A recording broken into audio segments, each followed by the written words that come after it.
मेरे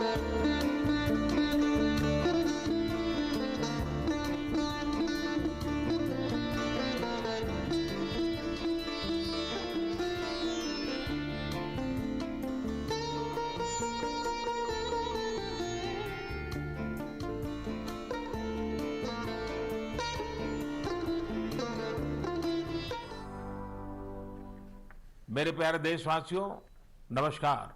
अक्सर मन की बात में आपके प्रश्नों की नमस्कार माझ्या प्रिय बौछार देशवासियांनो, रहती है। खरं तर इस बार नेहमीच मैंने मन की सोचा बात कि मध्ये कुछ आपल्या प्रश्नांचा अलग किया वर्षाव जाए। होत असतो। यावेळी मला वाटलं काहीतरी वेगळं करावं, मी आपल्याला प्रश्न विचारावे। तर माझे प्रश्न काळजीपूर्वक ऐका। ऑलिम्पिकमध्ये वैयक्तिक सुवर्णपदक जिंकणारा पहिला भारतीय कोण होता? ऑलिम्पिकच्या कोणत्या खेळात भारतानं आतापर्यंत सर्वाधिक पदकं जिंकली आहेत? ऑलिम्पिकमध्ये कोणत्या खेळाडूनं सर्वाधिक पदकं जिंकली आहेत? मित्रांनो, तुम्ही मला उत्तर पाठवू नका, पण मायगव्ह मध्ये जर आपण ऑलिम्पिकवरील प्रश्नमंजुषेतल्या प्रश्नांची उत्तरं दिली तर आपण भरपूर बक्षिसं जिंकू शकाल। मायगव्हच्या रोड टू टोकियो या प्रश्नमंजुषेत असे अनेक प्रश्न आहेत। आपण रोड टू टोकियो प्रश्नमंजुषेत भाग घ्या। भारतानं यापूर्वी कशी कामगिरी केली आहे, आता टोकियो ऑलिम्पिकसाठी आपली काय तयारी आहे, हे सर्व स्वतः जाणून घ्या आणि इतरांनाही सांगा। मी आपणा सर्वांना विनंती करतो की आपण या प्रश्नमंजुषा स्पर्धेत नक्की भाग घ्या। मित्रांनो, टोकियो ऑलिम्पिक बाबत बोलत असताना मिल्खा सिंगजी सारख्या दिग्गज धावपटूला कोण विसरू शकेल? काही दिवसांपूर्वीच कोरोनानं त्यांना आमच्यातून हिरावून नेलं। जेव्हा ते रुग्णालयात होते तेव्हा मला त्यांच्याशी बोलण्याची संधी मिळाली होती। त्यांच्याशी बोलताना मी त्यांना एक विनंती केली होती। मी म्हणालो की तुम्ही तर 1964 मधल्या टोकियो ऑलिम्पिकमध्ये भारताचं प्रतिनिधित्व केलं होतं, त्यामुळे यावेळी जेव्हा आमचे खेळाडू ऑलिम्पिकसाठी टोकियोला जात आहेत तेव्हा आपण आपल्या खेळाडूंचं मनोबल वाढवावं, त्यांना आपल्या संदेशाद्वारे प्रेरित करावं। क्रीडा विषयाबाबत ते इतके समर्पित आणि संवेदनशील होते की आजारी असतानाही त्यांनी त्वरित सहमती दर्शवली।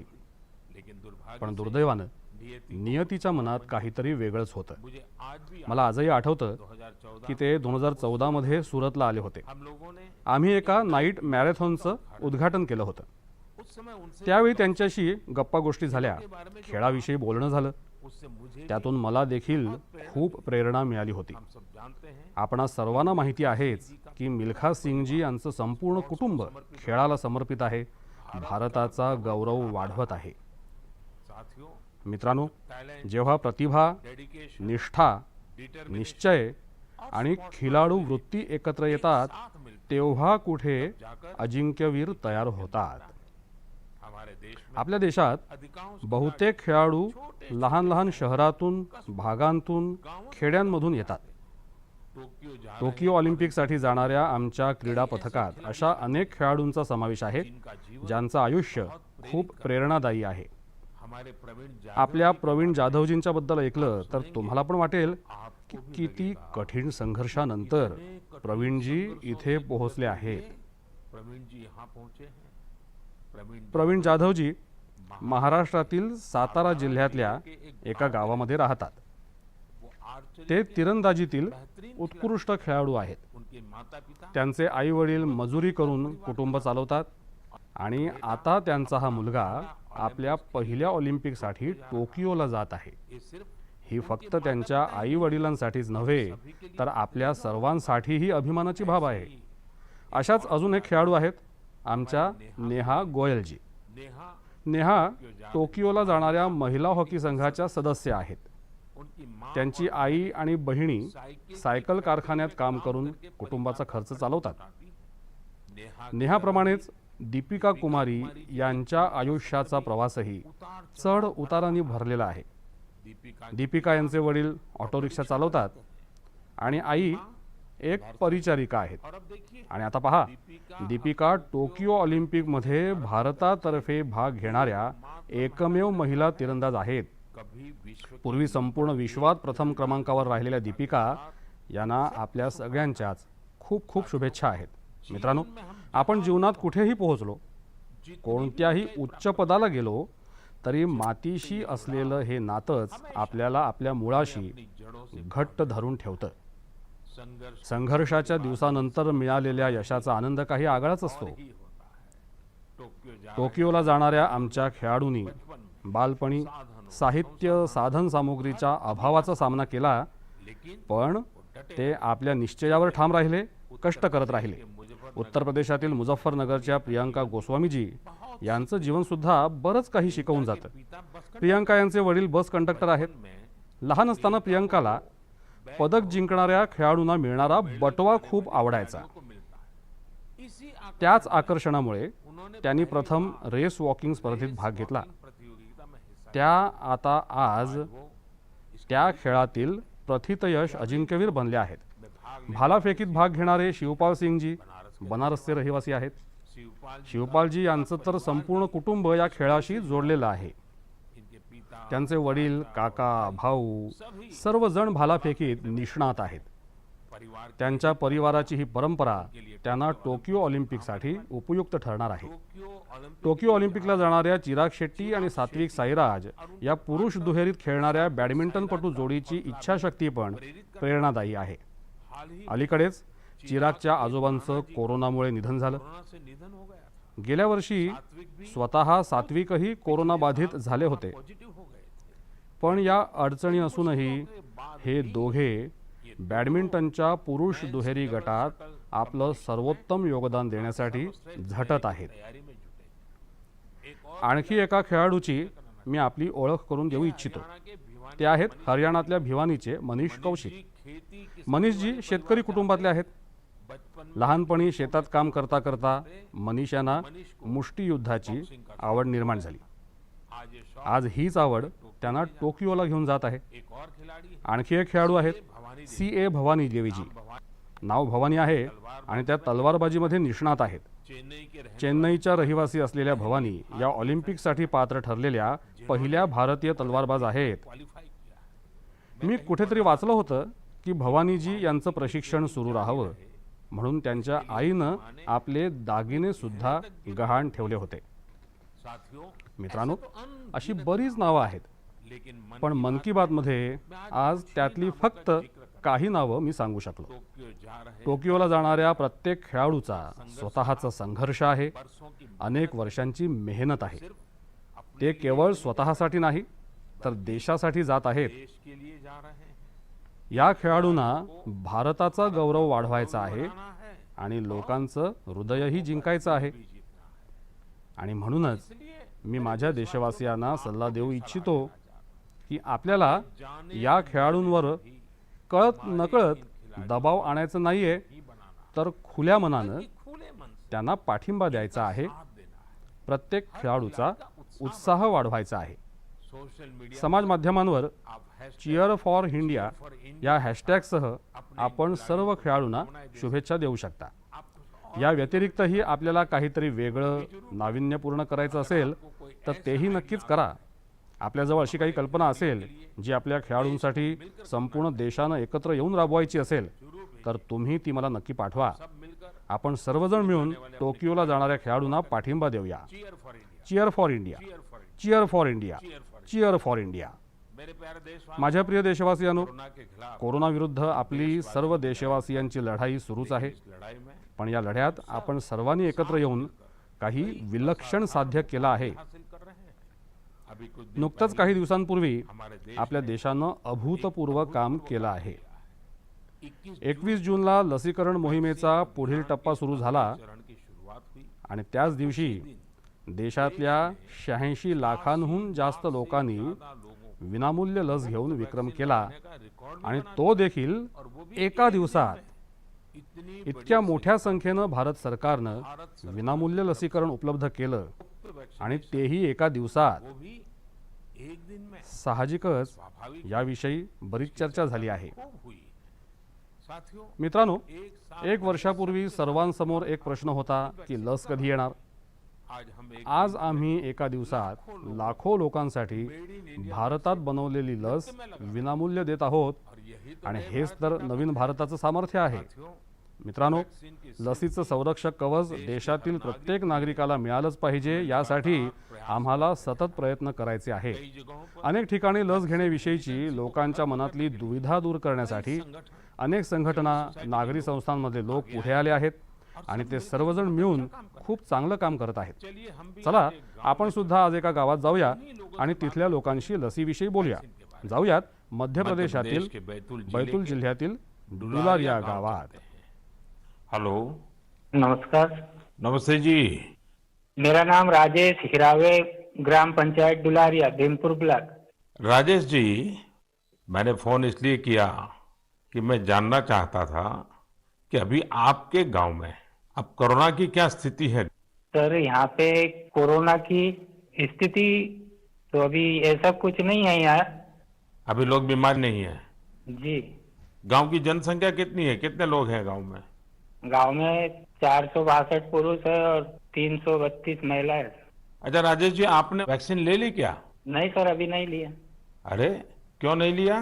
सर जी, यहाँ पे कुछ लोगों ने कुछ व्हाट्सएप पे ऐसा भ्रम डाल दिया गया कि उससे लोग भ्रमित हो गए. सर जी. तो क्या आपके मन में भी डर है.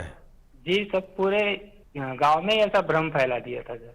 अरे रे रे, ये क्या बात की आपने. देखिए राजेश जी, जी.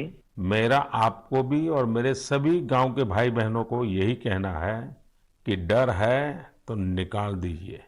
जी. हमारे पूरे देश में 31 करोड़ से भी ज्यादा लोगों ने वैक्सीन का टीका लगवा लिया है. जी. आपको पता है ना, मैंने खुद ने भी दोनों डोज लगवा लिए हैं. जी सर. अरे मेरी माँ तो करीब करीब 100 साल की है, उन्होंने भी दोनों डोज लगवा लिए हैं. कभी कभी किसी को इससे बुखार वगैरह आता है, पर वो बहुत मामूली होता है, कुछ घंटों के लिए ही होता है. देखिए, वैक्सीन नहीं लेना बहुत खतरनाक हो सकता है. जी. इससे आप खुद को तो खतरे में डालते ही हैं, साथ ही में परिवार और गांव को भी खतरे में डाल सकते हैं. जी. और राजेश जी, इसलिए जितना जल्दी हो सके वैक्सीन लगवा लीजिए और गांव में सबको बताइए कि भारत सरकार की तरफ से मुफ्त वैक्सीन दी जा रही है और 18 वर्ष से ऊपर के सभी लोगों के लिए ये मुफ्त वैक्सीनेशन है. जी. जी. तो ये आप भी गांव में लोगों को बताइए. और गांव में ये डर का तो माहौल का कोई कारण ही नहीं है. कारण यही सर, कुछ लोगों ने ऐसी गलत अफवाह फैला दी जिससे लोग बहुत ही भयभीत हो गए. उसका उदाहरण देते, जैसा उस वैक्सीन को लगाने से बुखार आना, बुखार से और बीमारी फैल जाना, मतलब आदमी की मौत हो जाना, यहाँ तक के वो अफवाह फैला. हो. देखिए, आज तो इतने रेडियो, इतने टीवी, इतनी सारी खबरें मिलती हैं और इसलिए लोगों को समझाना बहुत सरल हो जाता है. और देखिए, मैं आपको बताऊं, भारत के अनेक गांव ऐसे हैं जहां सभी लोग वैक्सीन लगवा चुके हैं, यानी गांव का प्रतिशत लोग. जैसे मैं आपको एक उदाहरण देता हूं. जी. कश्मीर में बांदीपुरा जिला है. इस बांदीपुरा जिले में एक व्यवन गांव के लोगों ने मिलकर 100% 100% वैक्सीन का लक्ष्य बनाया और उसे पूरा भी कर दिया. आज कश्मीर के इस गांव के 18 साल से ऊपर के सभी लोग टीका लगवा चुके हैं. नागालैंड के भी 3 गांवों के बारे में मुझे पता चला कि वहां भी सभी लोगों ने 100% 100% टीका लगवा लिया है. जी. जी. राजेश जी, आपको भी अपने गांव, अपने आसपास के गांव में ये बात पहुंचानी चाहिए. और आप भी जैसे कहते हैं, ये भ्रम है, बस ये भ्रम ही है. जी. जी. तो भ्रम का जवाब यही है कि आपको खुद को टीका लगा करके समझाना पड़ेगा सबको. करेंगे ना आप. जी सर. पक्का करेंगे. जी सर. जी सर, आपसे बात करने से मुझे ऐसा लगा कि मैं खुद भी टीका लगाऊंगा और लोगों को इसके बारे में आज. अच्छा, गांव में और भी कोई है जिनसे मैं बात कर सकता हूँ. जी है सर. कौन बात करेगा. हेलो सर, नमस्कार. नमस्ते जी, कौन बोल रहे हैं. मेरा नाम है किशोरीलाल धुर्वे. तो किशोरीलाल जी, अभी राजेश जी से बात हो रही थी जी सर। और वो तो बड़े दुखी होकर के भी बता रहे थे कि वैक्सीन को लेकर लोग अलग अलग बातें करते हैं। जी। आपने भी ऐसा सुना है क्या? हाँ, सुना तो हूँ सर वैसा। क्या सुना है? क्योंकि ये है सर, ये पास में महाराष्ट्र है, तो उधर से कुछ रिश्तेदारी से जुड़े लोग मतलब कुछ अफवाह फैलाते कि हम्म। वैक्सीन लेने से लोग सब मर रहे हैं, कोई बीमार हो रहा है, इस तरह लोगों के पास ज्यादा नहीं ले रहे। नहीं, कहते हैं क्या है, अब कोरोना चला गया ऐसा कहते हैं? जी। कोरोना से कुछ नहीं होता ऐसा कहते हैं? नहीं, कोरोना चला गया नहीं बोलते सर, कोरोना तो है बोलते, लेकिन वैक्सीन जो लेते हैं उससे मतलब बीमारी हो रहे और मर रहे, ये स्थिति बताते सर वो। अच्छा, वैक्सीन के कारण मर रहे हैं? अपना क्षेत्र आदिवासी क्षेत्र है सर, ऐसे भी लोग इसमें जल्दी डरते हैं, जो भ्रम फैला देते, इस कारण से मतलब लोग नहीं ले रहे सर वैक्सीन। देखिए किशोरलाल जी, जी हाँ ये सर। अफवाहें फैलाने वाले लोग तो अफवाहें फैलाते रहेंगे। जी। हमें तो जिंदगी बचानी है, अपने गांव वालों को बचाना है, अपने देशवासियों को बचाना है। और ये अगर कोई कहता है कि कोरोना चला गया तो ये भ्रम में मत रहिए। जी। ये बीमारी ऐसी है, ये बहुरूपी वाली है। जी सर। वो रूप बदलती है, नए नए रंग रूप करके पहुंच जाती है। जी। और उसमें बचने के लिए हमारे पास दो रास्ते हैं। एक तो कोरोना के लिए जो प्रोटोकॉल बना है, मास्क पहनना, साबुन से बार बार हाथ धोना, दूरी बनाए रखना। और दूसरा रास्ता है इसके साथ साथ वैक्सीन का टीका लगवाना, वो भी एक अच्छा सुरक्षा कवच है, तो उसकी चिंता करिए। जी। अच्छा किशोरलाल जी, ये बताइए, जी सर।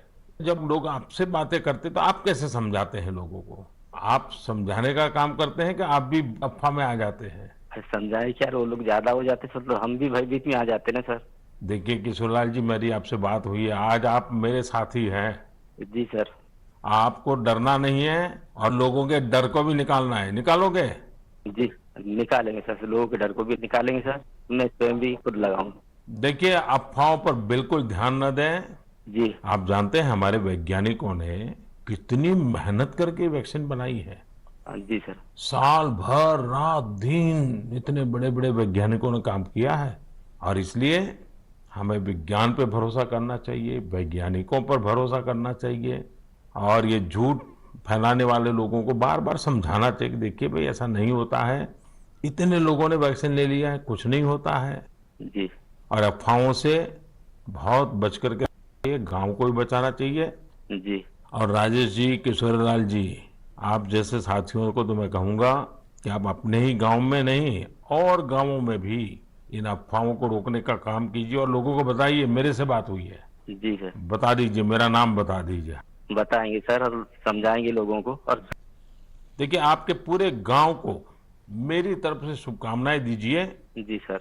और सभी से कहिए कि जब भी अपना नंबर आए, जी। वैक्सीन जरूर लगवाएं। ठीक है सर।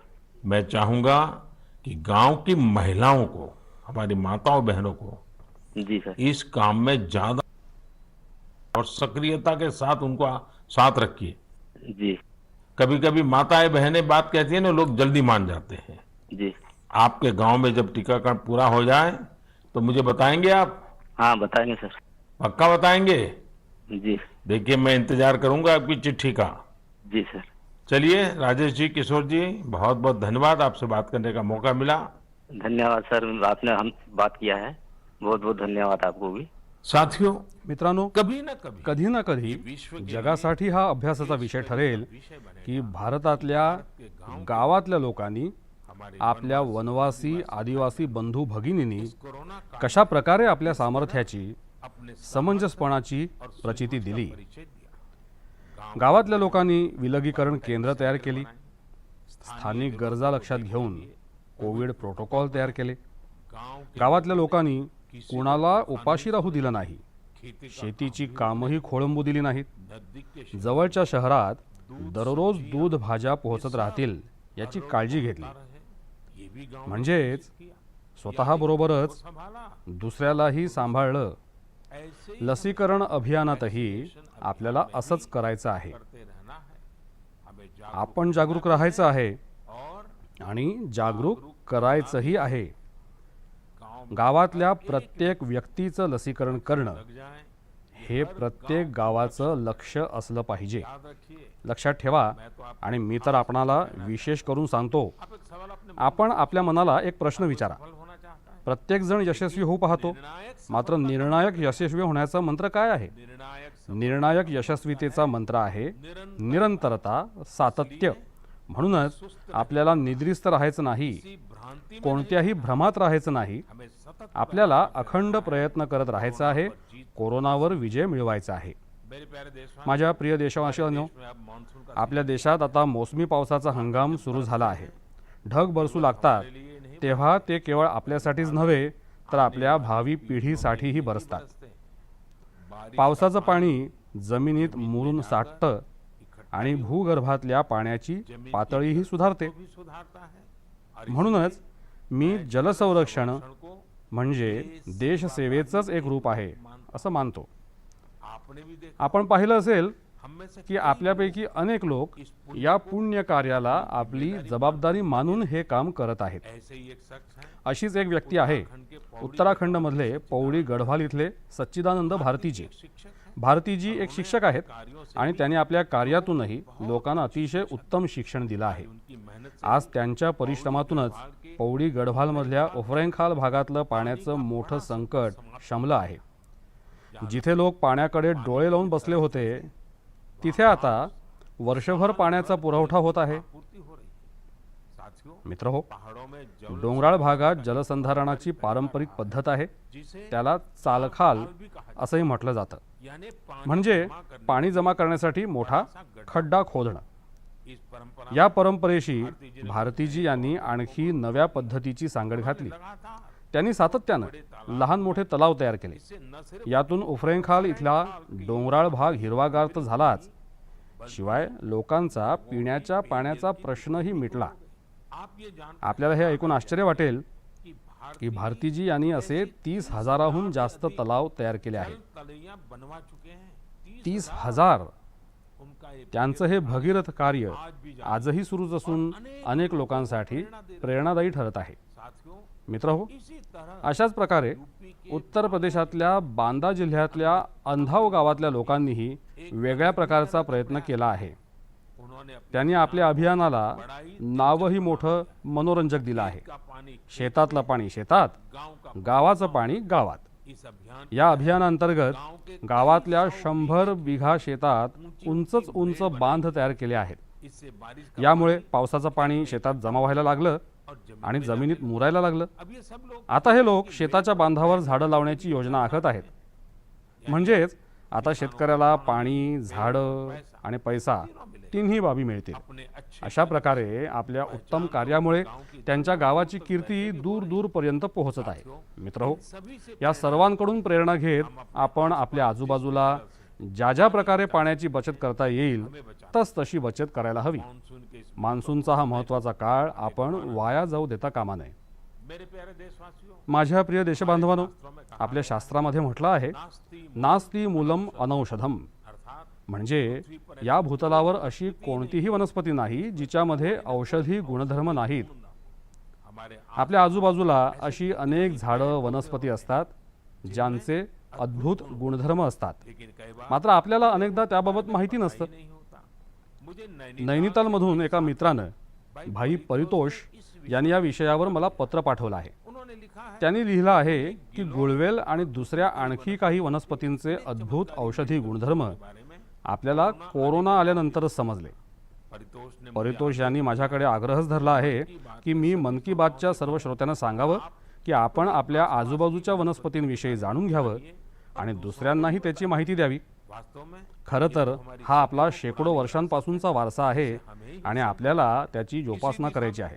याच देशानं मध्य प्रदेशमधल्या सतना इथले श्रीमान रामलोटन कुशवाहजी यांनी खूप प्रशंसनीय काम केलं आहे. सराहनीय काम किया है. रामलोटन रामलोटनजी यांनी आपल्या शेतात देशी संग्रहालय तयार केलं आहे. इस या संग्रहालयात त्यांनी शेकडो औषधी वनस्पती औषधीय आणि बियाण्यांचा संग्रह केला आहे. इन्हें वो त्यांनी हे लांब लांबच्या भागातून आणले. इसके अलावा याशिवाय ते दरवर्षी अनेक प्रकारच्या भारतीय भाज्यांची लागवड सुद्धा करतात. रामलोटन जी रामलोटनजी यांची ही बागायत हे देशी संग्रहालय बघायला लोक येतात आणि त्यांच्याकडून बऱ्याच गोष्टीही शिकतात. खरंच हा अतिशय उत्तम प्रयोग आहे आणि देशाच्या वेगवेगळ्या भागात असाच प्रयोग करता येऊ शकतो. माझी अशी इच्छा आहे की आपल्यापैकी ज्यांना अशा प्रकारचा प्रयत्न करावासा वाटतो त्यांनी तो जरूर करावा. यातून आपल्याला उत्पन्नाची नवी साधनंही मिळू शकतात. याचा आणखी एक फायदा असा की स्थानिक वनस्पतींच्या माध्यमातून आपल्या भागाची ओळखही वाढेल. माझ्या प्रिय देशबांधवांनो, काही दिवसानंतर 1 जुलैला आपण राष्ट्रीय डॉक्टर दिन साजरा करू. हा दिवस देशाचे थोर डॉक्टर आणि महनीय व्यक्तिमत्व डॉक्टर B.C. राय यांच्या जयंतीनिमित्त साजरा करण्यात येतो. कोरोना काळात आजच्या डॉक्टर वर्गानं दिलेल्या योगदानाबद्दल आपण सर्वजण त्यांचे आभारी आहोत. आपल्या डॉक्टरांनी आपल्या जीवाची तमा न बाळगता आपली सेवा केली आहे. म्हणूनच यावेळी राष्ट्रीय डॉक्टर दिन विशेष महत्त्वाचा आहे. मित्रहो, औषध जगतातल्या सर्वात आदरणीय लोकांपैकी एक असलेल्या हिपोक्रेटस यांनी म्हटलं होतं, wherever the art of medicine is loved there is also a love of humanity. म्हणजे जिथे औषधशास्त्रासाठी प्रेम असतं तिथे मानवतेसाठी सुद्धा प्रेम असतं. डॉक्टर प्रेमाच्या याच सामर्थ्यानं आपली सेवा करू शकतात. म्हणूनच आपली जबाबदारी आहे की तितक्याच प्रेमानं आपण त्यांचे आभार मानायला हवे, त्यांचा उत्साह वाढवायला हवा. आपल्या देशात असे लोकही आहेत जे डॉक्टरांना सहाय्य करण्यासाठी स्वतःहून पुढे येऊन काम करत आहेत. श्रीनगरमधल्या अशाच एका प्रयत्नाबाबत मला माहिती मिळाली. इथे दल सरोवरात नावेमध्ये बोट ॲम्ब्युलन्स सेवा सुरू करण्यात आली. श्रीनगरच्या तारिक अहमद पटलूजी हे हाऊस बोटचे मालक असून त्यांनी ही सेवा सुरू केली. त्यांनी स्वतः कोरोनाशी झुंज दिली आहे आणि त्यातूनच त्यांना ही प्रेरणा मिळाली. त्यांच्या या रुग्णवाहिकेतून जनजागृतीचं अभियान चालवण्यात येतं आणि ते सातत्यानं रुग्णवाहिकेतून घोषणाही करत असतात. उद्देश हाच आहे की लोकांनी मास्कचा वापर करण्यापासून ते कोरोना संदर्भात इतरही आवश्यक काळजी घ्यावी. मित्रहो, डॉक्टर दिनाबरोबरच 1 जुलै हा दिवस चार्टर्ड अकाउंटंट दिन म्हणजे सनदी लेखापाल दिन म्हणूनही साजरा केला जातो. काही वर्षांपूर्वी मी देशातल्या सनदी लेखापालांकडून जागतिक स्तरावरच्या भारतीय ऑडिट कंपन्यांची अपेक्षा केली होती. आज मी त्यांना याचं स्मरण करून देऊ इच्छितो. अर्थव्यवस्थेत पारदर्शकता आणण्यासाठी सनदी लेखापाल चांगली आणि सकारात्मक भूमिका बजावू शकतात. सर्व सनदी लेखापाल आणि त्यांच्या कुटुंबियांना मी शुभेच्छा देतो. माझ्या प्रिय देशबांधवांनो, कोरोना विरोधातल्या भारताच्या लढ्याचं एक मोठं वैशिष्ट्य आहे. या लढ्यात देशातल्या प्रत्येक व्यक्तीनं आपली भूमिका बजावली आहे. मन की बातमध्ये मी याचा अनेकदा उल्लेख केला आहे. मात्र काही लोकांची तक्रार आहे की त्यांच्या बाबतीत मात्र तितकंसं बोललं जात नाही. अनेक लोक, बँकेचे कर्मचारी असोत, शिक्षक असोत, छोटे व्यापारी किंवा दुकानदार असोत, दुकानांमध्ये काम करणारे लोक असोत, फेरीवाले बंधू भगिनी असोत, सुरक्षा रक्षक, पोस्टमन किंवा टपाल कार्यालयाचे कर्मचारी. खरं तर ही यादी खूपच मोठी आहे आणि प्रत्येकानं आपलं काम चोखपणे बजावलं आहे. शासन प्रशासन स्तरावरही अनेक लोक वेगवेगळ्या स्तरावर आपलं कार्य करत आहेत. मित्रहो, आपण कदाचित भारत सरकारमध्ये सचिव पद भूषवलेले गुरुप्रसाद महापात्राजी यांचं नाव ऐकलं असेल. आज मन की बातमध्ये मी त्यांचाही उल्लेख करू इच्छितो. गुरुप्रसादजी यांना कोरोना झाला होता आणि ते रुग्णालयात दाखल होते आणि आपलं कर्तव्य सुद्धा बजावत होते. देशात ऑक्सिजनचं उत्पादन वाढावं आणि दुर्गम भागापर्यंत ऑक्सिजन पोहोचावा यासाठी त्यांनी अहोरात्र काम केलं. एकीकडे कोर्ट कचेरी, मीडियाचा दबाव, एकाच वेळी अनेक आघाड्यांवर ते लढत राहिले. आजारपणातही त्यांनी काम थांबवलं नाही. येऊ नका असं सांगूनही ते हट्टानं ऑक्सिजन बाबतच्या पत्रकार परिषदांना उपस्थित राहत असत. त्यांना देशवासियांची इतकी काळजी होती. रुग्णालयात असतानाही ते स्वतःची चिंता न करता देशातल्या लोकांसाठी ऑक्सिजन पोहोचवण्याची व्यवस्था करण्यात गुंतले होते. आपल्या सर्वांसाठी दुःखाची बाब ही आहे की या कर्मयोग्यालाही देशानं गमावलं आहे. कोरोनानं त्यांना आपल्यापासून हिरावलं आहे. असे असंख्य लोक आहेत ज्यांची कधी चर्चाही होऊ शकली नाही. कोविड विषयीच्या नियमांचं संपूर्ण पालन आणि लस घेणं हीच अशा प्रत्येक व्यक्तीसाठी आपली श्रद्धांजली ठरेल. माझ्या प्रिय देशबांधवांनो, मन की बातची सर्वात चांगली बाब ही आहे कि इसमें की यात माझ्यापेक्षा ज्यादा आपणा सर्वांचं योगदान जास्त असतं. अभी मैंने अलीकडेच मी चेन्नईच्या थिरू आर गुरुप्रसादजी यांची माय गोवमध्ये एक पोस्ट पाहिली. उन्होंने जो लिखा है, त्यांनी जे लिहिलं आहे ते पाहून तुम्हालाही बरं वाटेल. उन्होंने लिखा त्यांनी लिहिलंय, कि वो मन की बात कार्यक्रमाचे ते नियमित श्रोता आहेत. गुरुप्रसाद जी की गुरुप्रसादजी यांच्या पोस्टमधल्या काही ओळी मी सांगतो. त्यांनी लिहिलंय, उन्होंने लिखा है आपण जेव्हा तामिळनाडूविषयी बोलता तमिलनाडु के बारे में तेव्हा माझा रस अधिक वाढतो. इंटरेस्ट और भी बढ़ जाता है. आपण तमिळ भाषा तमिल भाषा आणि तमिळ संस्कृतीची तमिल थोरवी, संस्कृति की महानता, तमिळ सण आणि तामिळनाडूच्या प्रमुख स्थानांची चर्चा केली आहे. गुरुप्रसादजी आणखी लिहितात, मन की बातमध्ये मी तामिळनाडूमधल्या लोकांच्या कामगिरीबाबतही अनेकदा सांगितलं आहे. तिरुक्कुरलबाबत आपला स्नेह आणि तिरुवल्लुवरजी यांच्याप्रती आपला आदर आदर का तो याबाबत तर काय वर्णावं. इसलिए म्हणूनच मन की बातमध्ये आपण तामिळनाडूविषयी जे सांगितलं आहे ते सर्व संकलित करून मी त्याचं ई बुक तयार केलं आहे. क्या आप आपण या ई बुक विषयी काही सांगाल का आणि नमो ॲपवर ते प्रकाशित कराल का? भी रिलीज करेंगे? धन्यवाद. ये मैं हे मी सर्व गुरुप्रसादजी यांचं पत्र आपल्याला वाचून दाखवत होतो. जी गुरुप्रसादजी, आपली ही पोस्ट वाचून खूप आनंद झाला. अब आप आपण आपल्या ई बुकमध्ये एक आणखी पान जोडा. जोड़ दीजिए. नान नानम तमिल तमिल कला चारा चाराक तीन पेरिये अभिमानी नान उलगतलये पलमायान तमिल मोलियन पेरिये अभिमानी. उच्चारण का दोष उच्चारात काही दोष नक्कीच असेलही, मात्र माझा प्रयत्न आणि माझा स्नेह मेरा प्रेम कधीच कमी होणार नाही. कम नहीं होगा. जे तमिळ भाषक नाहीत उन्हें मैं त्यांना मी सांगू इच्छितो की मी गुरुप्रसादजींना सांगितले, तमिल संस्कृति मी तमिळ संस्कृतीचा खूप मोठा प्रशंसक आहे. मैं दुनिया जगातली सर्वात प्राचीन भाषा तमिळचा मी मोठा प्रशंसक आहे. साथियों मित्रहो, हर हिंदुस्तान प्रत्येक हिंदुस्थानी व्यक्तीनं जगातली सर्वात प्राचीन भाषा आपल्या देशात आहे याचा गुणगौरव करायलाच हवा, पर गर्व त्याचा अभिमान बाळगायला हवा. मैं भी मलाही तामिळबाबत अतिशय अभिमान आहे. गुरुप्रसाद गुरुप्रसादजी, आपका ये आपला हा प्रयत्न माझ्यासाठी नवा दृष्टिकोन देणारा आहे. मैं मन कारण मी जेव्हा मन की बातमधून संवाद साधतो तेव्हा सहज सोप्या पद्धतीनं माझं म्हणणं मांडतो. मला माहिती नव्हतं की याचा हा सुद्धा एक घटक होता.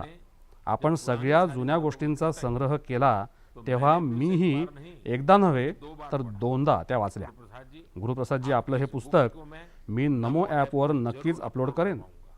भविष्यातल्या प्रयत्नांसाठी आपल्याला खूप खूप शुभेच्छा. मेरे प्यारे देश माझ्या प्रिय देशबांधवांनो, हमने आज आपण कोरोना काळातल्या अडचणी आणि खबरदारी याबाबत बोललो. देश देश आणि देशवासियांच्या कामगिरीबाबतही चर्चा केली. अब एक और आता एक आणखी संधी आपल्यासमोर आहे. 15 अगस्त 15 ऑगस्ट येणार आहे. आज स्वातंत्र्याच्या 75 वर्षांचा अमृत महोत्सव आपणा सर्वांसाठी एक मोठी प्रेरणा आहे. देश के लिए जी आपण देशासाठी जगणं शिकलो. आजादी की जंग स्वातंत्र्याचा लढा देश के लिए देशासाठी बलिदान देणाऱ्यांची कथा आहे. आजादी के स्वातंत्र्यानंतरच्या या आजच्या काळाला लिए जीने आपल्याला देशासाठी जगणाऱ्यांची कथा करायची आहे. मंत्र होना आपला मंत्र असायला हवा, इंडिया फर्स्ट. हमारे हर आपला प्रत्येक निर्णयाचा आधार असला पाहिजे इंडिया फर्स्ट. साथियों मित्रहो, अमृत महोत्सव अमृत महोत्सवासाठी देशानं काही सामूहिक उद्दिष्टही निश्चित केली आहेत. जैसे हमें आपल्या स्वातंत्र्य सैनिकांचं स्मरण करतानाच करते हुए त्यांच्याशी निगडीत इतिहासही पुनरुज्जीवित करायचा आहे. आपको याद होगा आपल्या लक्षात असेल, की बात मन की बातमध्ये मी युवकांना स्वातंत्र्य लढ्यावर संशोधन करून इतिहास लिहिण्याचं आवाहन केलं होतं. युवकांच्या प्रतिभेला वाव मिळावा, मकसद ये था कि युवा विचारशक्ती समोर यावेत, युवा वर्गानं नव्या ऊर्जेनं लिखाण करावं, कलम नई असा हा त्यामागचा सर्वंकष विचार होता. मुझे ये देखकर अतिशय कमी वेळेत हजाराहून जास्त युवक या कामासाठी पुढे आले आहेत हे पाहून मला अतिशय आनंद झाला. इस काम को करने के लिए आगे आए. मित्रहो, साथियों दिलचस्प मनोरंजक बाब ही आहे 19वीं की 19व्या-20व्या शतकाच्या लढ्याची चर्चा नेहमीच होते.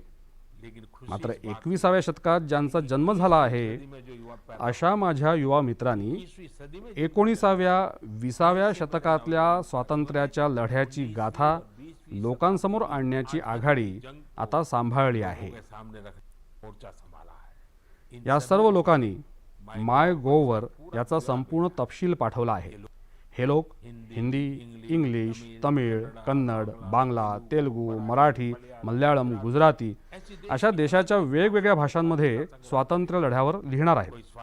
कोणी आपल्या आजूबाजूच्या स्वातंत्र्य लढ्याशी संबंधित स्थळांची माहिती गोळा करत आहे, तर कोणी आदिवासी स्वातंत्र्य सैनिकांवर पुस्तक लिहित आहे. ही एक उत्तम सुरुवात आहे.